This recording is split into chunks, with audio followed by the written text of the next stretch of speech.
Hello and welcome to this Chemistry World webinar. I'm Natalie Starkey, Chemistry World's science media producer, and I'm here with you for the next hour to hear about cutting-edge cosmetics, innovating for sustainability with machine learning and molecular simulations. Today's webinar is sponsored by Schrödinger, and we have Jeff Sanders joining us, who is their product manager and technical lead for the Consumer Packaged Goods Applications Group. Now, before we hear from Jeff, I wanted to let you know that as with all Chemistry World webinars, this session is interactive, which means you can ask questions about any aspect of what's covered. You're able to do this on the GoToWebinar platform at any time during the hour, even during the presentation, and I'll be able to put your questions to Jeff in the live Q&A at the end. As a quick explainer, on GoToWebinar, there's usually a panel down one side, or it might be at the bottom of your screen, and there you'll find a questions tab. It might have a little question mark symbol on it. So feel free to click on there and pop your questions into our staff at any time. Now, I'm delighted to welcome our speaker today, which is Jeff Sanders. If you'd like to turn on your camera and microphone, Jeff, so that the audience can see you before we begin your presentation. Brilliant. Now, Jeff received his Bachelor of Science in Applied Physics from Worcester Polytechnic Institute, and then his PhD in Biophysics and Molecular Pharmacology from Thomas Jefferson Medical College in the US. Since joining Schrödinger in 2013, Jeff has served several roles, and Jeff is currently the product manager and technical lead for the Consumer Packaged Goods Applications Group, as I said earlier. Additionally, he is a managing board member of the Food Engineering Expansion and Development Institute. So I'm really happy to have you here with us, Jeff. I'm really excited to hear about this presentation. A fantastic topic. We've got a great audience ready to hear what you're going to be telling us. I just have a quick reminder to the audience again, please do send in your questions when something comes into your head during the presentation, because it's lovely to have a bank of questions ready for when Jeff finishes so that we can get straight to those in the live Q&A. So I'm going to let you share your screen now, Jeff, and hopefully we can begin your presentation. Okay. There we go. Brilliant. I can see that. Take it away. All right. Thank you so much. And thank you, everybody, for attending. Hopefully, by the end of this, you'll have a better understanding of how molecular simulation combined with machine learning can help you design new products and also understanding existing products. So my goal here is to stick to really the 3 bullet points of the webinar that we originally sent in. And so that's to talk about digital approaches to sustainable formulation, how the combination of machine learning and molecular simulation methods can really help reduce the time to develop new formulations, and then identifying key areas within your R&D organization where these can provide value, right? So ultimately, what are they? How do they work? How do they work in combination? And then, how are they being used today, in this area by customers, by commercial entities, creating, end user products, cosmetic products that you see on the shelf today. So first off, I wanted to start with who is Schrödinger. We're not necessarily a household name, not yet at least. Maybe we will be in a few years. But who we are as a company. So we are a computational chemistry platform, software and services provider, in addition to a research group that develops new materials and pharmaceuticals. We're based out of New York City. We've been around for over 30 years now. We have over 7 offices located both in the US and all over the globe. We were founded by Rich Friesner and William Goddard, 2 well-established computational chemists that have been doing this for much longer than Schrödinger's history. And we have expertise in both material science and life science. And so I encourage you, if you're interested in learning more about how we came to where we are now, to check out our website that has a lot more information that I unfortunately don't have the time to cover.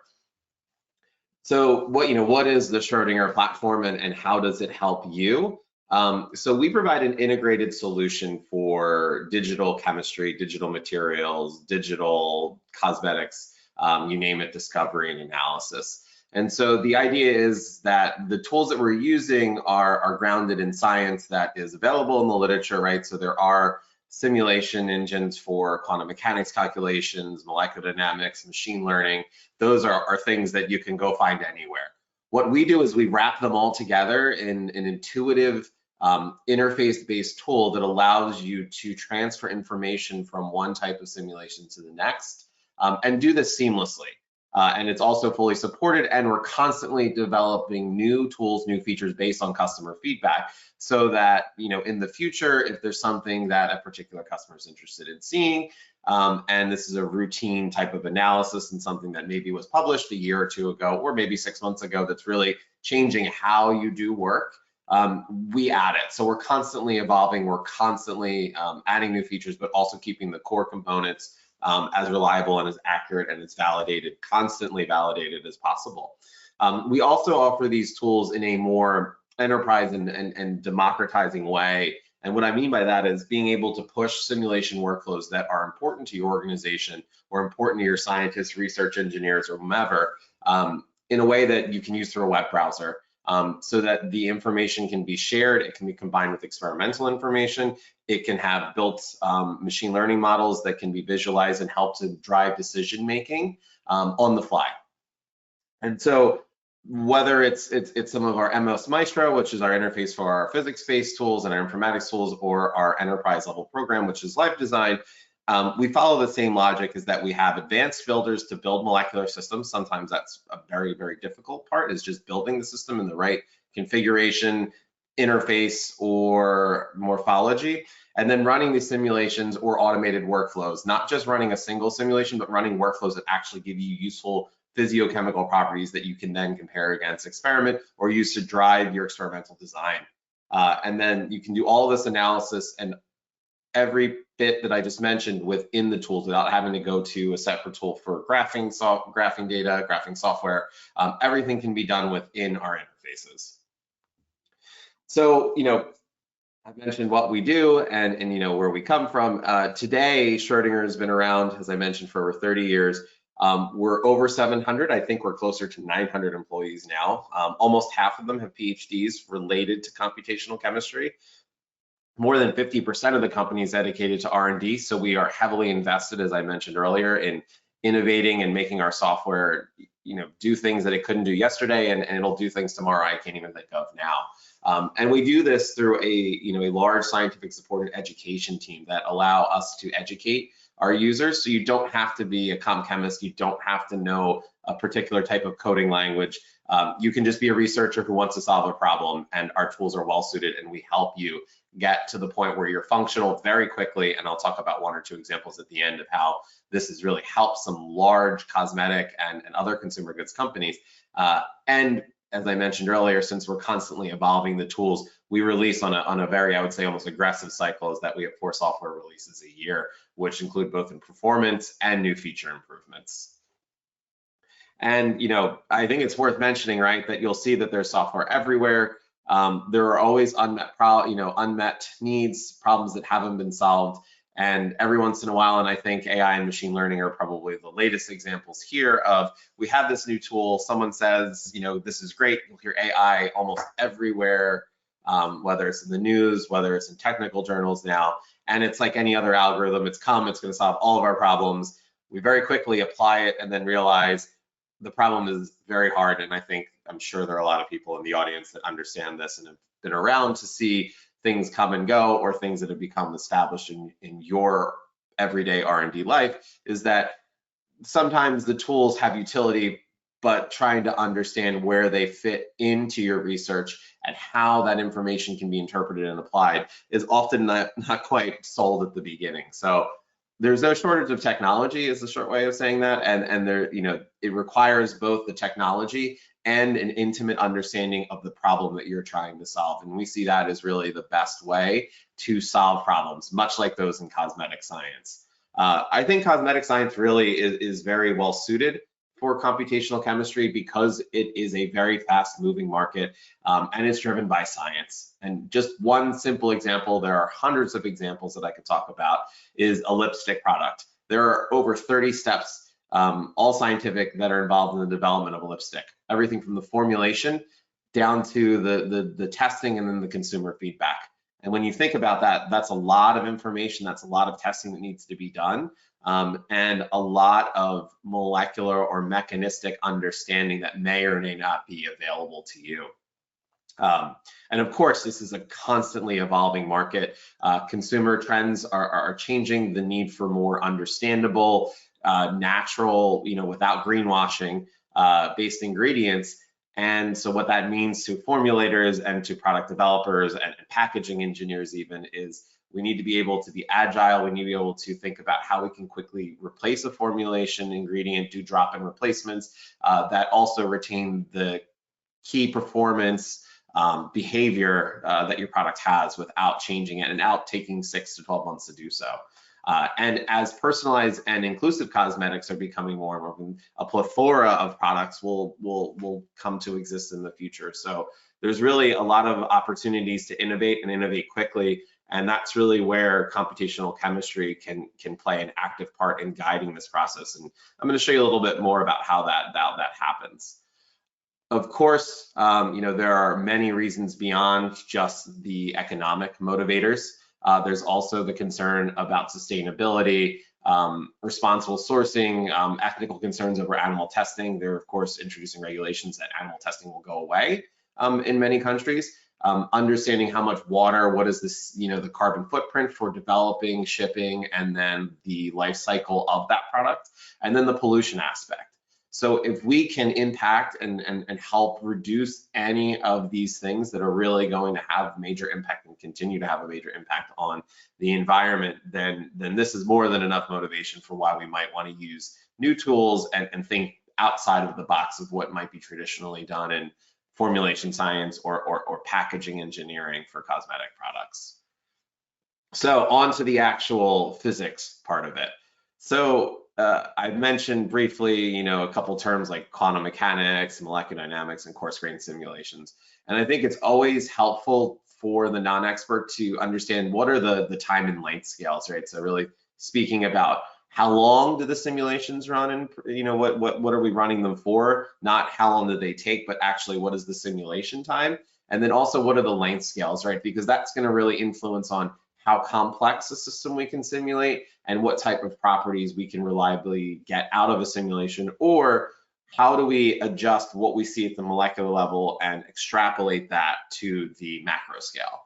So at the lowest scale, and usually the most computationally expensive, are molecular quantum mechanics simulations. There we're modeling electrons explicitly. We can get a lot of electronic properties and optical properties, but we're often limited to less than maybe 200 atoms. So you're looking at individual molecules, maybe like a dye, or you're looking at maybe antioxidant behavior, but you're looking at just one molecule or maybe two molecules together.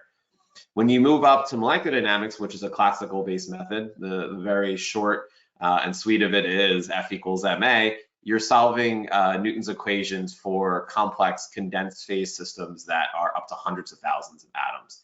So now you can start thinking about interfaces, some emulsions, fluid systems, morphology, and we're looking at this at up to the microsecond time scale. You can actually get microsecond simulations almost routinely now for a few 100,000 atoms within a couple of days on a desktop machine that has a GPU card. So that's actually something that's pretty accessible. Of course, in this area of cosmetics, right, we're talking about formulations. We're talking about interactions with complex biological surfaces like skin or hair or some other biological membrane. Maybe it's antimicrobial effects on bacterial membranes. We have to go to much larger scale. So now we're talking millions of billions of atoms. And that's where you take maybe some molecular dynamics information or you build on top of that to a coarse grain system. And so coarse grain, you're representing multiple atoms by beads, and it allows you to move to the millisecond time scale and go very, very high up to like multi nanometers up to maybe microns in some cases. Of course, that is very, very different than what you would see at maybe a computational fluid dynamics. Sometimes you can feed information from coarse grain to CFD, but the more common simulation methods you may be used to are process and product simulations, which are much longer length scale, longer time scale. That doesn't mean that this information isn't helpful. It just means that this is sort of orienting us around what does molecular simulation exist on these scales, and then how do we use that information to either influence products or product simulations or design in general. So recasting that as, what are the size and scales of things that we work with. Think of surfactants, polysaccharides, polymers are on the nanometers to maybe micrometers range, but sometimes you can represent them on a smaller scale. As you go up into the nanometer range, we're now talking about bilayers, emulsions, interfaces, complex formulations. But of course, right, we're still much, much smaller than the processing structures. So to address that and to bridge the gap between what molecular simulation can do and the final product or raw material or ingredients that you're trying to develop or study, we look at this as a divide and conquer way, or what we call, and we're probably not unique in saying this, is holistic modeling. So the idea that you can characterize individual ingredients on their own. You can also look at full product formulations or near full product formulations, depending on the time and length scale. And you can also look at the product performance or packaging. So when we talk about ingredients, right, that's where we can use things like quantum mechanics to look at reactivity, stability, solubility, maybe if there's some complex morphology, like if it's a crystalline that mixed into a larger formulation, you can look at crystal habitats, or if you're looking at reactivity. And there are cases where that might be useful if you're looking at how something might degrade in a known reaction scheme. Say you want to screen and you know that this product might be susceptible to nitrosamine formation. Nitrosamine reactions are pretty well known, at least well established enough in the literature, that you could take a bunch of amines and throw them through that reaction workflow and look and see which ones are more likely to react faster to form something that you don't want in your product. Of course, on the larger scale, you can look at thermodynamic properties, thermomechanical properties, relative viscosity. I always want to point that out. Absolute viscosity is a tough one, but there are ways of looking at shearing viscosity. I'll provide an example of that with the product and surface interactions. And then, of course, phase transitions and morphological or phase separation. And then I think what's the most interesting part, and really something that we're able to do now with how the technology and speed of simulations has progressed over the past 10, 20 years, is looking at product performance and packaging, right? So how does the product interact in the formulation, right? In a test tube, how does it interact and behave in a bottle or whatever your packaging material is?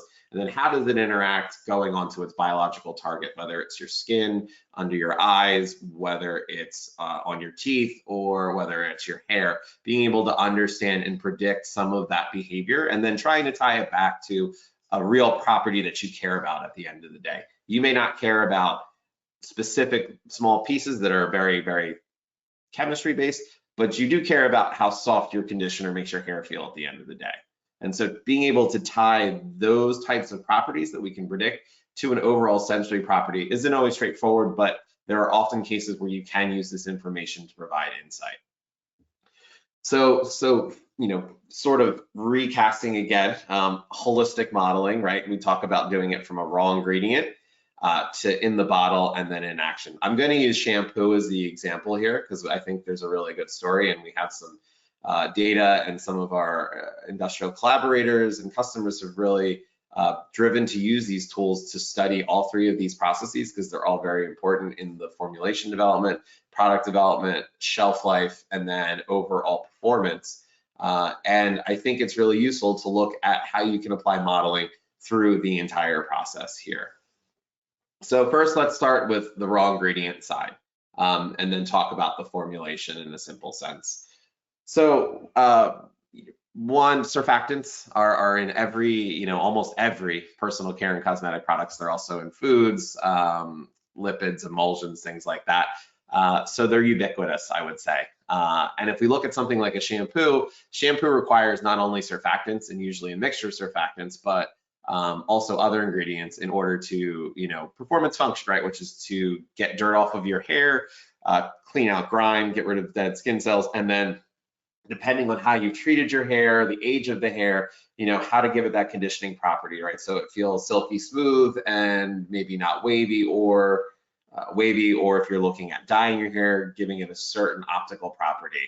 So there, and of course that goes beyond shampoos, but the idea is that we want to understand shampoo morphology if we're trying to reformulate, or if we're trying to understand how an existing product that works really well, how it behaves. Can we simulate the phase behavior, which is really important to the formulation development, and then can we swap it out for something else? And so I'm going to start with an example, which is sodium lauryl ether sulfate. It's in most shampoos still, though most end product producers are moving away from SLES due to consumer concern over sulfates that can be an irritant if left on the skin for a long time. And so as consumers are driven to look for sulfate-free shampoos, understanding how the morphology of SLES, sodium lauryl ether sulfate, works, and then how we might mimic that with something else is really important. And so understanding how the existing products behave and how well we can predict things like the phase behavior can really help us drive the reformulation design and decrease the time and energy to get to that new formulation. So to do this, as I mentioned earlier, right, we have the three main different scales of simulation. Oftentimes emulsions really aren't amenable to all atom simulations. Just the self-assembly and the phase behavior take too long to get, in that picosecond to nanosecond up to a single microsecond range. So if we go to coarse grain, that allows us to look at aggregation behavior and morphology, but it also means that we have to come up with parameters. So something I've glossed over up until now is that quantum mechanics simulations are described by basis sets for the most part, basis sets and level of theory.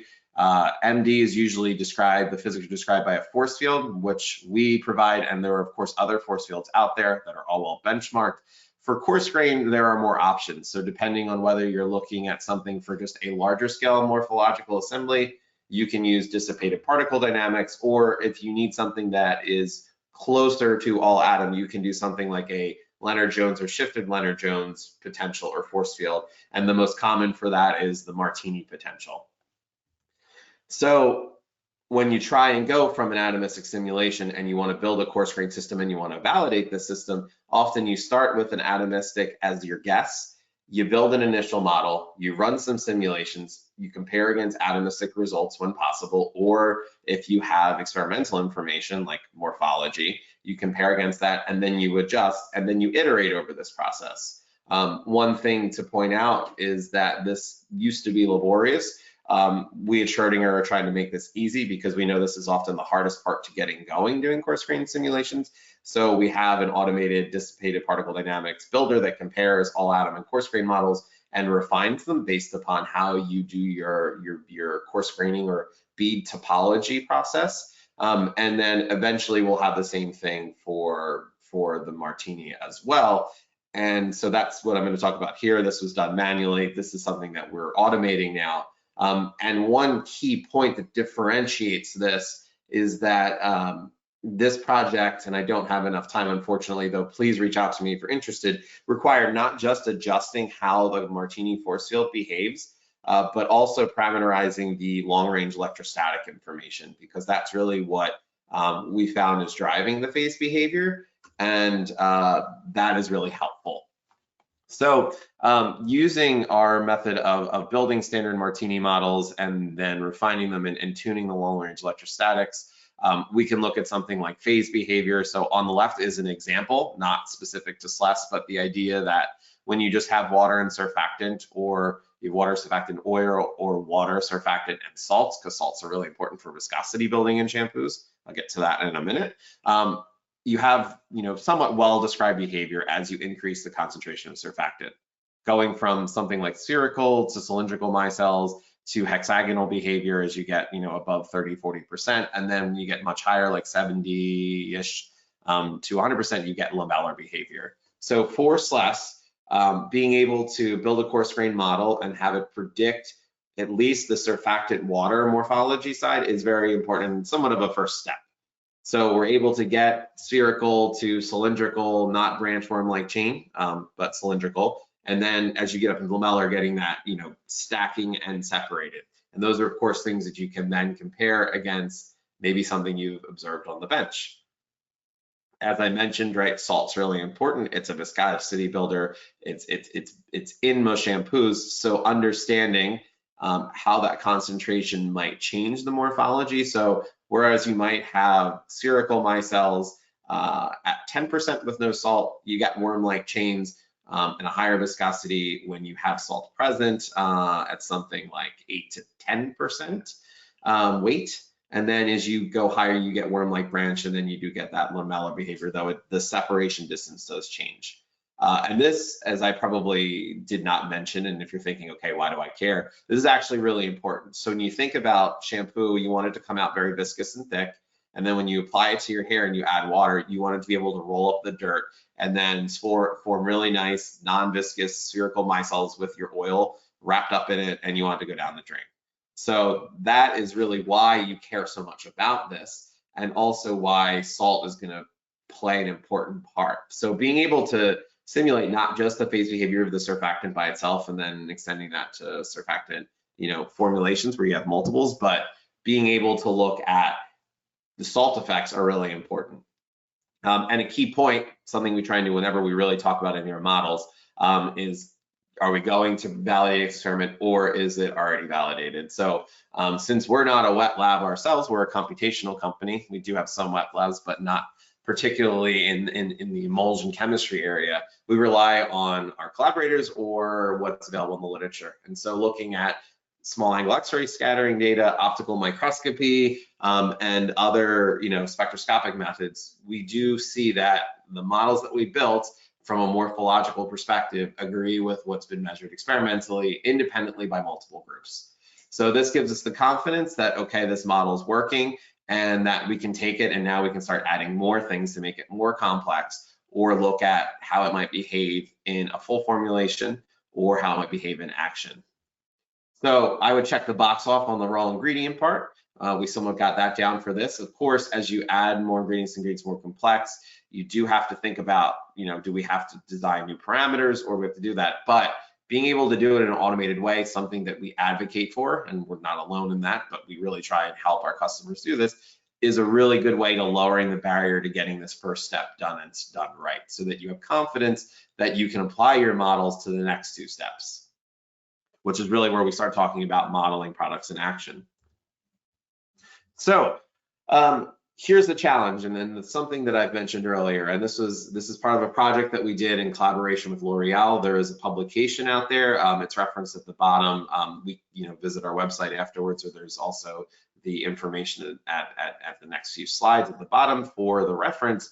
But the idea here and the challenge is exactly what I've been building up to, is that there are traditional surfactants that are made with petroleum that are not sustainable, but they have a lot of good key characteristics in the total formulation, not only in how the formulation behaves in the bottle, but how it behaves in action right on your hair surface.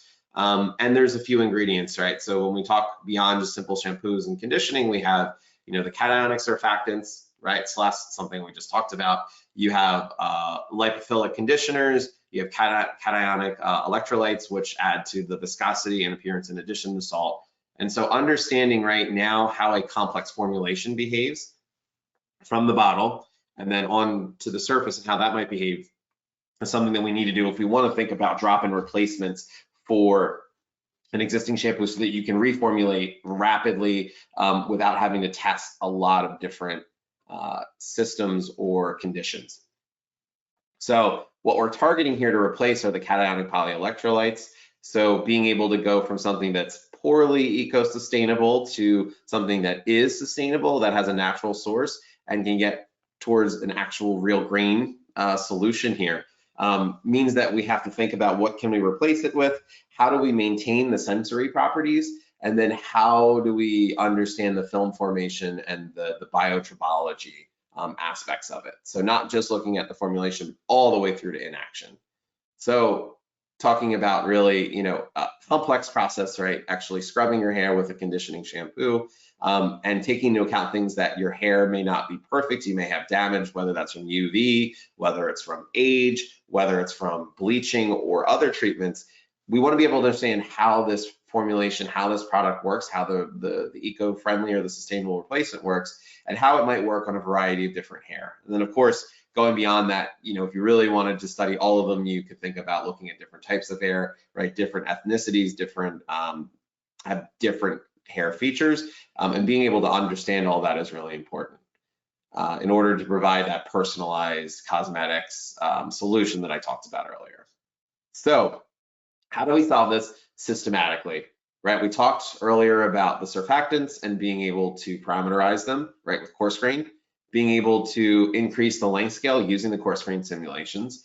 But now we have the extra complexity of a hair surface, and then being able to use hair surfaces that are damaged. And what does that damage look like?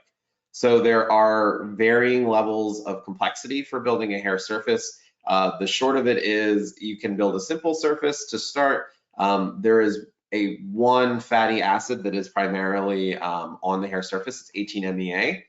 It's covalently bound to the keratin-associated or CAP proteins. And the spacing is well resolved. L'Oreal has actually done some excellent work with chemical force microscopy to look at what the damage density would be. So when you damage hair, you remove this fatty acid, and then the cysteines that they're connected to primarily get converted from a cysteine to a cysteic acid, which is an SO3- group.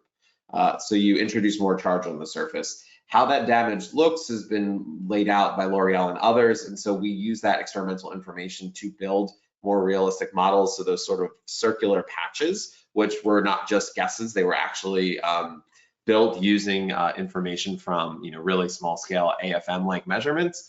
And then finally, if we want to look at how the formulation behaves from a sensory perspective, right, you have shearing. So when you rub your hair together, you're in essence rubbing two hair, whether they're solvent or whether they're dried and they have a conditioning agent on them, much like I did this morning when I washed my hair before putting product in it.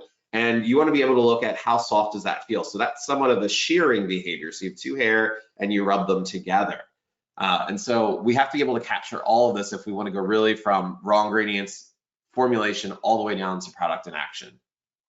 So as I mentioned, we're replacing these polyelectrolytes. So we're looking at things that are, not natural based, like M100 and M2003. Those are just names for polyquats or some other polyquat-like polymers that are frequently used as conditioners, and then replacing it with a polysaccharide that should behave the same or similar. And then of course we have our surfactants. We have, our main player that we've talked about, SLES, and we also have CAP-B, which is another very standard one, and we also have salts and other additives. Now, of course, coarse graining this can get really complex, right? So we're going to use Martini again. And so we have parameters for SLES. CAP-B is not as difficult since it's somewhat in the same chemical identity family. Water and salts are pretty straightforward, but mapping maybe the polymers and also the polysaccharide is a complex process. So this was done manually. One of our excellent scientists, Ben Kasha, who works at Schrodinger, and he's actually laid out how to do this and how we might be able to do this in a more automated fashion moving forward. And so in the near future, we hope to turn something that looks very complex like this mapping strategy into something that you could do by just building some molecular atomistic simulations and then comparing to a beating process. Then for the shearing, how we're going to do this at the actual simulation level is that we're going to take two hair surfaces at the top and bottom of the simulation box, and we're going to drag them. So you're going to do essentially recreate what would be shearing of your simulation, shearing of your two hair surfaces with the formulation in the middle. And then we're going to look at how that shearing compares for healthy hair versus damaged hair. So part of the formulation process and understanding what this looks like when we were building the coarse grain models is being able to look at how the surfactants might arrange themselves on the different polymers and comparing what that morphology looks like. We've done this for all of them. Unfortunately, don't have time to show you all three. But the idea is that the surfactants coat the polymer, at least in the formulation sense, before you put it in the surface of hair and it's able to attach to the surface. And this is what the morphology looks like when you have SLES and CAP-B compared to one of the polysaccharide polymers. Now, when we build our coarse grain system and we have our two hair surfaces, this is without any shear. We look at, for damaged or healthy hair, where are the polysaccharides going and where are the surfactants? So this is really just the left is showing the z-axis, and then if you were to flip that horizontally, this is what the graphs are showing. So you see that the surfactants do have a different positioning on healthy hair. They are able to intercalate more with the 18-MEA, so you have absorption, whereas they're a little bit further out and more in solution with the damage hair, where you have the conditioning agents are actually absorbing more. All this is showing really is just where's the location going from top to bottom. and how there's a slight shift in the polymers and the polysaccharide base, depending on whether it's damaged or healthy hair. This is actually the shearing. So now we're looking at all of the surfactants. There's still water in here, and our hair surface, and we're looking at what's the drag force. So what's the shearing, the friction, getting to the frictional coefficient. And as you shear, when does that polymer detach, meaning some of it gets deposited when you rub your two hairs together. And then if you were to dilute this out, what would that look like, and where would things get conditioned? So the hair is not sticking together. It is in fact being deposited, and looking at what that is compared to maybe different types of hair. So you can look at not only the different types of polymers and see that the behavior is very different. Some might detach earlier than later. So you're looking at these peaks here. And so the saccharide ends up being very earlier, which might give you a softer, more behavior. And then we can actually go back and compare this overall with damaged and healthy hair, which unfortunately, due to time constraints, I can't go through the details fully. But what this showed is that we can develop all the way through raw material to inaction. We can get sensorial properties like this friction, and we can compare it. And right now that work is being continued, and we expect to talk about some more of that in the future. Okay, so that means now we've done the raw ingredient in the bottle and in action. Of course, this is just one example. There are other hair models out there. We also have an all atom hair model, which includes the protein. So if you're looking at chemical dyes or something that absorbs a little further down, you have the ability to do that. Or if you're looking at things like skin, right? So you might have a cosmetic formulation like a moisturizing facial cream or a sunscreen. Thinking about replacing, the hair surface and these formulations with skincare formulations and a skin surface are things that we can do. And I wish I could talk about all of them, but then I'd probably need 3 hours and you'd all be very bored by the end. Okay, so that establishes how we can use these tools to look at everything from ingredients up to the product in action. How do we now leverage machine learning methods on top of the physics-based? So physics-based and then, not AI, so not artificial intelligence, but augmented intelligence to really accelerate this, right? Those simulations might take a few months to run, but we may not be able to run exhaustively tons of simulations. And this becomes really important when we think about larger and more complex formulations, right? I talked about surfactants, salts, water. We just did with things at 1 pH, but pH dependence might be important. You might have other polymers. You might be replacing polymers. You have additives, you have dyes, you have antioxidants. And the idea is that search space can be combinatorially explosive. So you would never be able to search all of it. And rather than dartboard approach, which is maybe just guess or rely on intuition, is being able to use simulation to really help guide what you're doing, not replace the experiments. You're never going to replace experimentalists. You need to be able to test this at the end of the day, but being able to guide how many experiments they might be doing and what types of experiments, where in the space they're looking. So, some of the challenges, and we've talked about this, in just a full product replacement, sort of a drop-in replacement, but being able to, have competitive performance or comparing to existing, which we just did, and then thinking about large-scale production, right? So precision fermentation or biomass fermentation also requires design. You might have to design the enzymes around it. You might have to design some of the ingredients and look at their solubility before you go and you make it. And if you look at the natural products database, a lot of things are cyclic molecules, being able to look at how they orient themselves, how their structural organization behaves, not just in solution, but also in a complex formulation. So you really, really quickly run up against a large number of parameters that you could search. And, if we think about total chemical space, right, as we move towards more natural products, that space shrinks a little bit, but not too much. And I really, people talk about chemical space, right, which means every possible sets of molecules one could imagine making.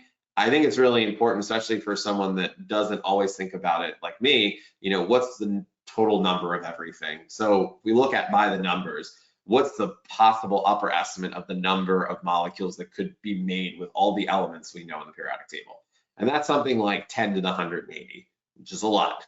The estimated number of total atoms in the universe is an order of magnitude lower. So you're talking about 10 to the 80. Now we think about the total number of possible organics, keeping, you know, the bonding, the valency rules all together, we end up with something like 10 to the 60. Again, huge number. You never want to think about screening the universe. Then you go down to things like what's in the CAS database, right? What for everything that's registered as a molecule. That's something like 10 to the 8, still quite large. And then we go even further, right? Getting specific into cosmetics or food. What are the number of cosmetic and personal care ingredients in the INCI? And that's something like 10 to the 4th. So now we're on less than 1 million, right? We're on the order of tens of thousands, it might be, you know, and natural products go higher. I believe it's hundreds of thousands, maybe even millions. And then, you know, looking on the smallest side, like what's in everything that's added to food, at least in the generally recognized as safe database in the US, and that's something like, you know, not like 4,000 or 5,000. So we don't need to screen everything. We really have not that long of a set, but it is important to understand when we're looking at chemical space, what are we sampling and how big of that space, that expansive space, are we really searching?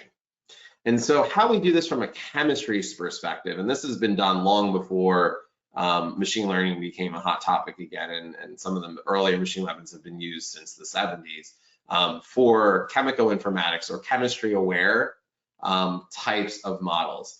And what I mean by chemistry aware is that you actually describe things like the atoms, the atom connections, the polarity, the total charge, what atom is it, and you create fingerprints with those. And so you're able to make that part of your machine learning model. And that's a nice flat Lewis structure 2D. You can also use different types of descriptors to describe 3D models, like 3D descriptors, which are spatial or inorganic descriptors. They get very specific to the types of chemistry that you're using. And TIO is in sunscreens and other things, so that, you know, inorganic isn't, I would say, off the table in this case. So then you do something like a quantitative structure or activity property relationship. So QSAR or QSPR you'll often hear. And here you're taking a structure or multiple structures, you're featurizing or, you know, generating those descriptors I mentioned, and there are hundreds just for the chemical structures alone. Then you build your model and you do something like a regression or a classification. There are many common methods. There are linear, nonlinear ones where the machine learning and where the popularity comes in with neural networks or random forest or any of the other, you know, methods you can think of. Become very nonlinear very quickly. And so just to give you a sense of how that works, you represent, again, the atom as a vector, but when you're building a multi-layered neural net, you're actually going to gather the information for nodes. And this is from Google's blog for their DeepMind, and I think it's a really awesome, very visual way of looking at it. You start with an atom, what's its charge, what's its hydrogen bond count, what's the number of other things it's bound to, and then you generate a layer, and that layer looks at a node, right? One node might be one atom or one heavy atom. Then you generate neighbor or adjacent nodes, which are the whole molecule. Then you do the transformation, and now you have a graph. You have a graph that describes the n+ layers for a whole molecule, and so that's when you get your graph neural network. Then you think about descriptors. So you may have physiochemical information, you may have predicted some things with physics-based simulation, and then you prepare a graph, and then you use the neural network to learn, right? So to search in hyperparameter space. In this particular example, they are talking about flavor, but there's also an odor one as well. So what does a particular molecule smell like, and can we predict that and in this case, they were looking at new molecules.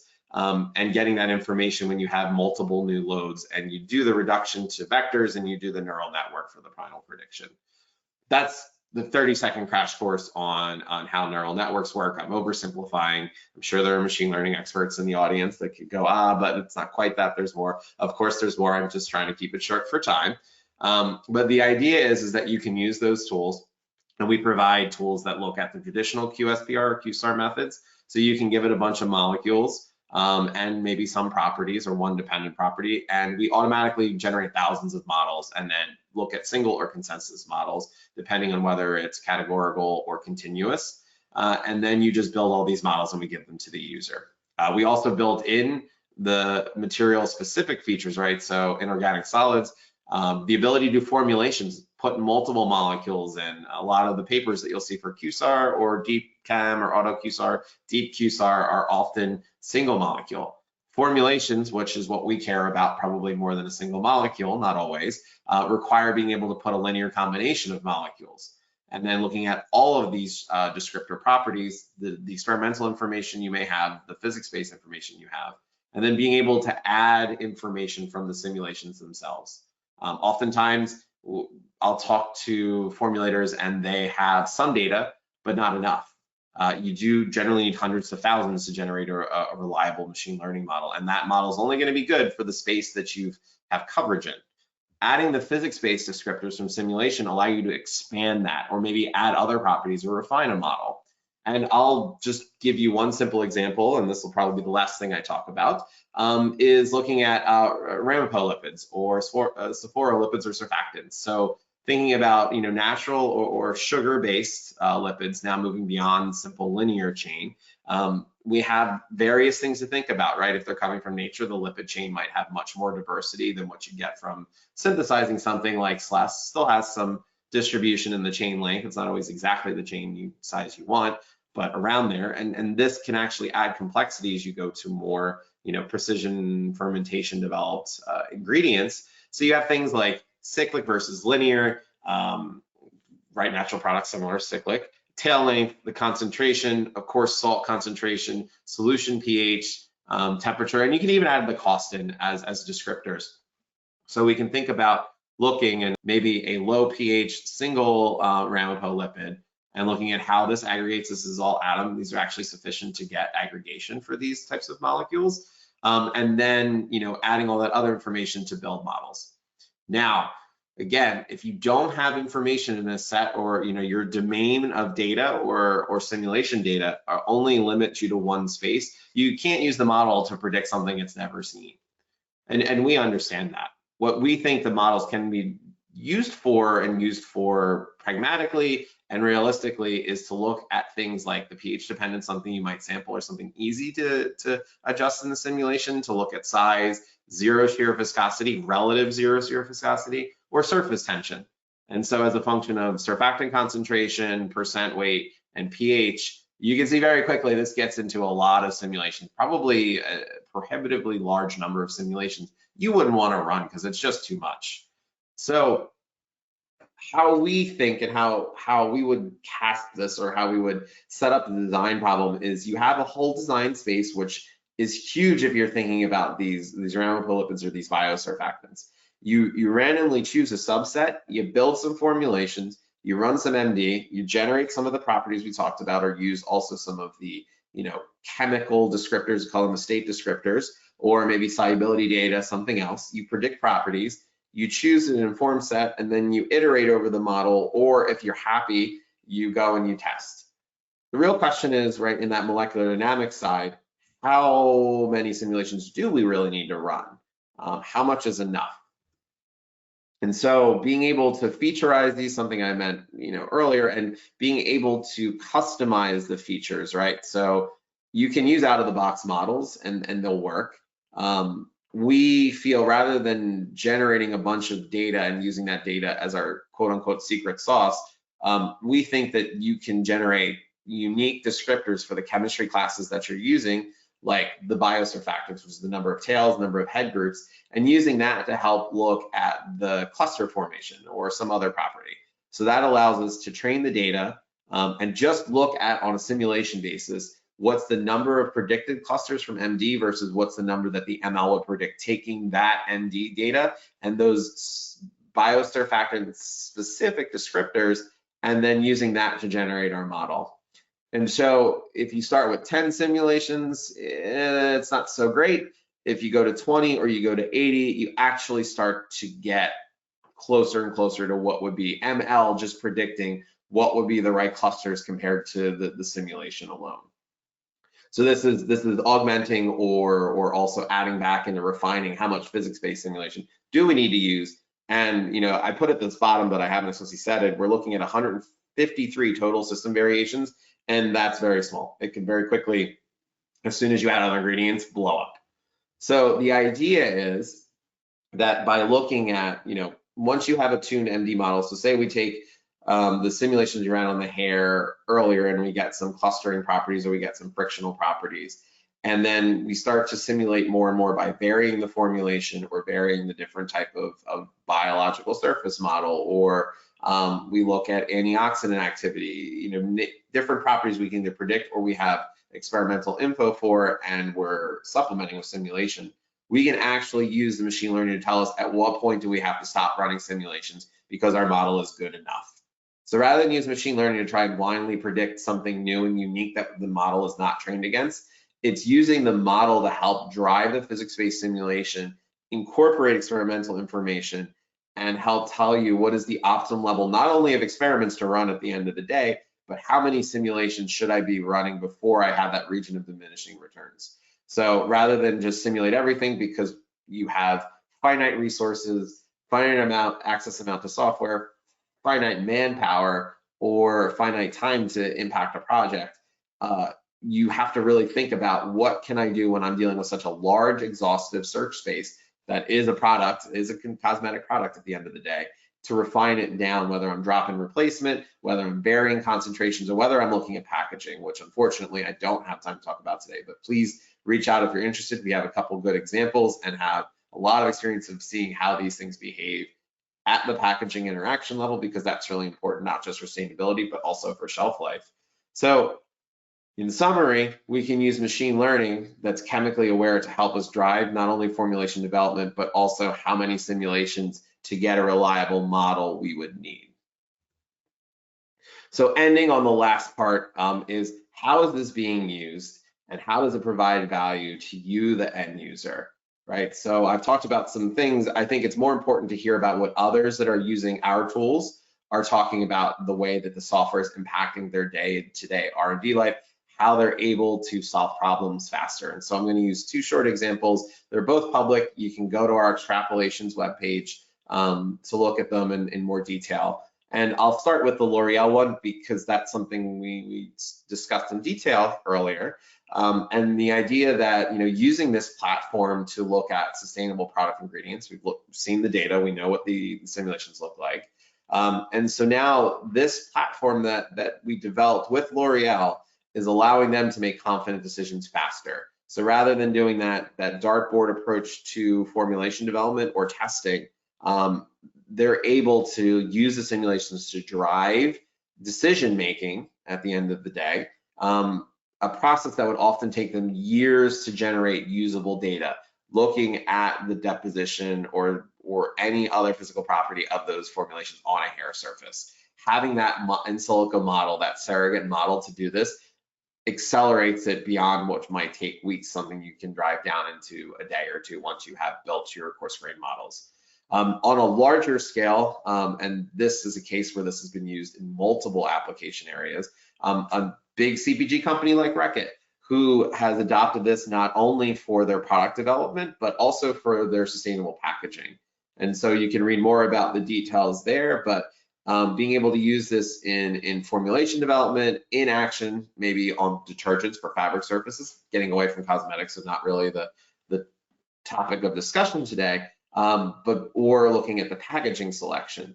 And so for them, using our molecular simulation based tools allowed them to, expedite timelines to make decisions, 10x faster than a purely experimental approach.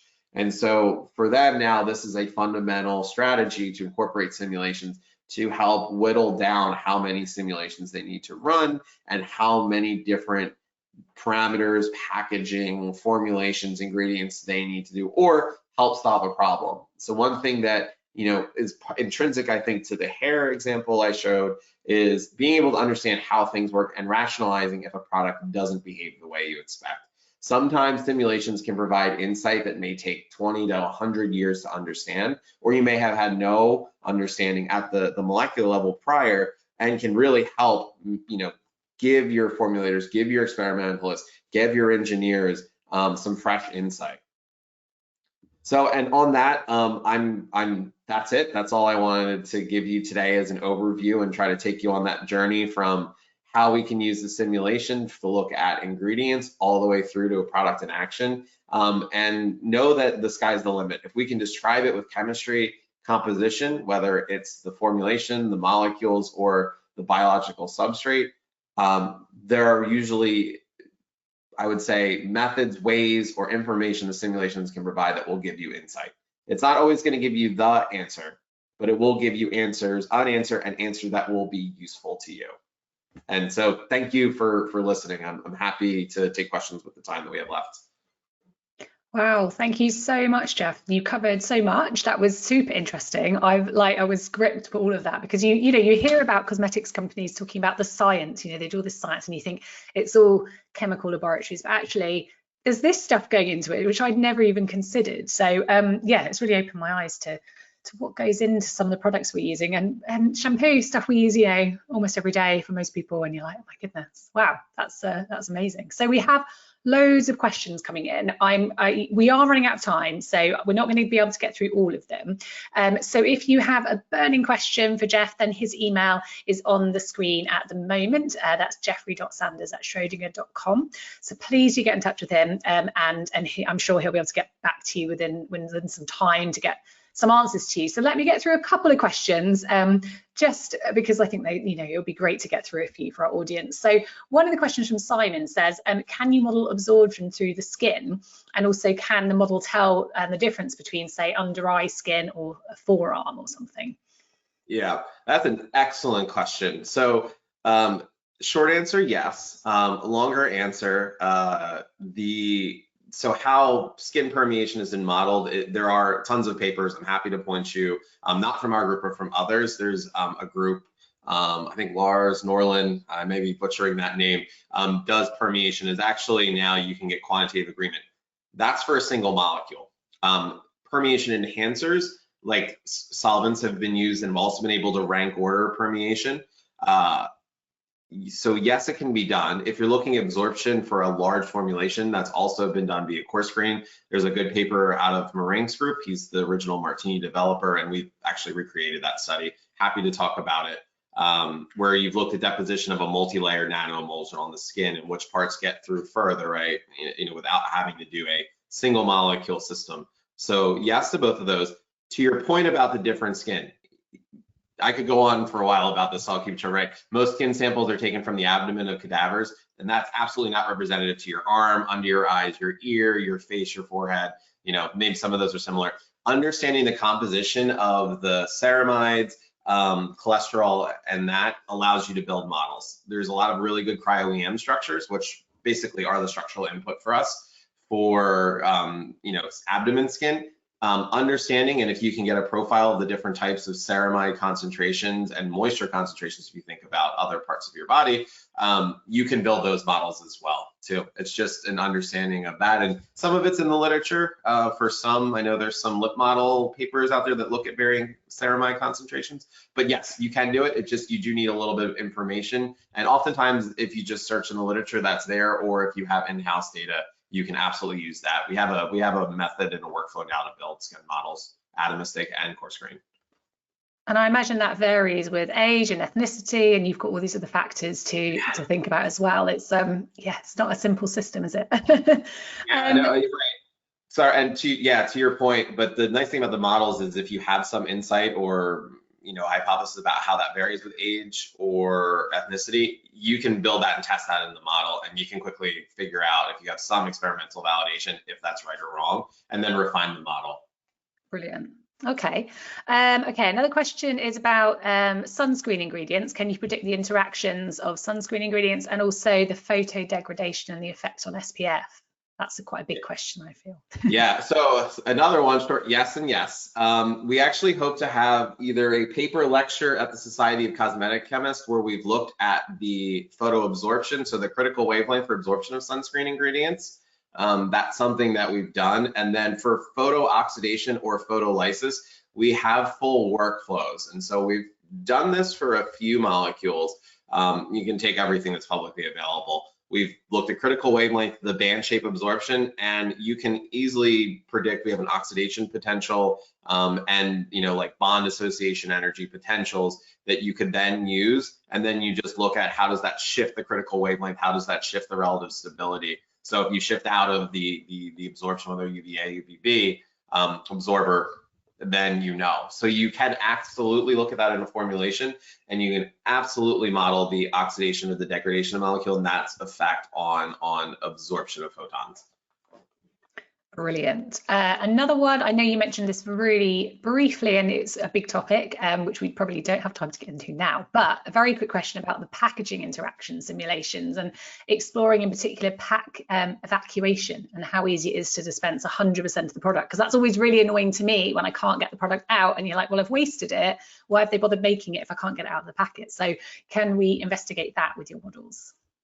Yeah, so a lot of the efforts have been, trying to look at replacing packaging materials with more sustainable ones.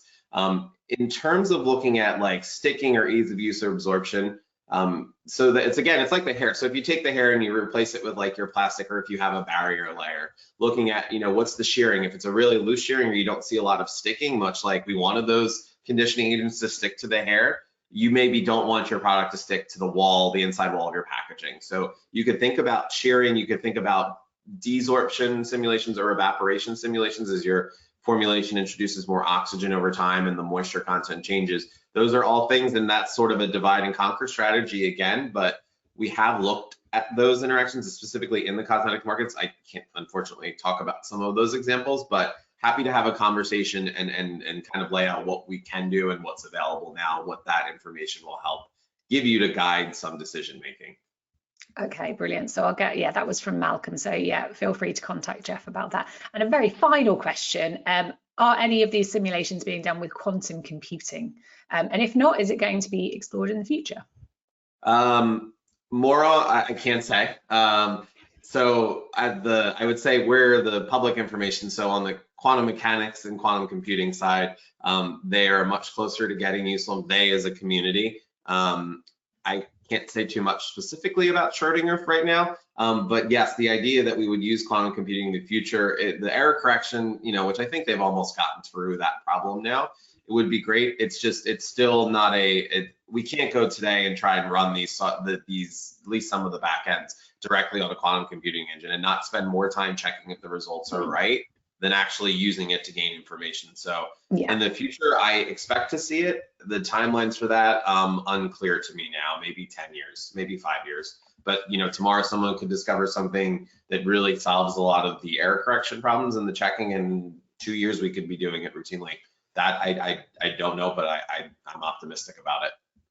Yeah, okay, got it. Thank you. Well, I think we're going to have to end there. We're a bit over time, but we've had a brilliant session. So thank you to our audience for joining us today and asking lots of brilliant questions. And like I said, do get in touch with Jeff if we've not been able to answer your question today. I think you'll agree that was a really interesting talk. If you'd like to know more about Schrodinger's work, then please check out their website, for which you can find more details on the Chemistry World pages or one of the links we've added in the chat. If you've enjoyed this webinar, then please do check out chemistryworld.com/webinars for future events. And while you're there, you might want to sign up to a Chemistry World account where you can receive our very popular reaction newsletter that includes a weekly digest of big stories from across the world of chemistry. And that's it from me, Natalie Starkey, Chemistry World Science Media Producer. I look forward to seeing you again in a future Chemistry World webinar.